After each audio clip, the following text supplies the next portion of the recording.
নিজেদের মধ্যে পুরনো বিবাদ যাই থাক না কেন সমস্ত কিছু ভুলে কুলপির বিধায়ক যোগরঞ্জন হালদার এবং মথুরাপুর লোকসভা তফসিলি কেন্দ্রের প্রার্থী বাপি হালদার বৃহস্পতিবার কুলপির বিভিন্ন জায়গায় পায়ে হেঁটে ভোট প্রচার করলেন।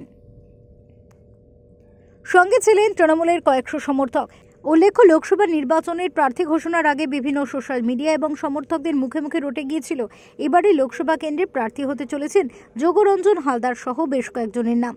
কিন্তু শেষ পর্যন্ত মুখ্যমন্ত্রী মমতা বন্দ্যোপাধ্যায় প্রার্থী হিসেবে দক্ষিণ চব্বিশ পরগনা জেলার যুব সভাপতি তথা জেলার খাদ্যের কর্মাধ্যক্ষ বাপি হালদারের নাম ঘোষণা করেন। আর তারপর থেকেই শুরু হয় প্রচার। দিন কয়েক আগে কুলপির বিবেক ময়দানে কর্মী সম্মেলনও হয়। আজ কুলপির বিধায়ক যোগরঞ্জন হালদারের উদ্যোগে লোকসভা ভোটের প্রচার শুরু হলো কুলপিতে। খুশি তৃণমূলের কর্মী সমর্থকেরা। 100% আশাবাদী, 100% নিশ্চিত। মানুষও তাই বলছে।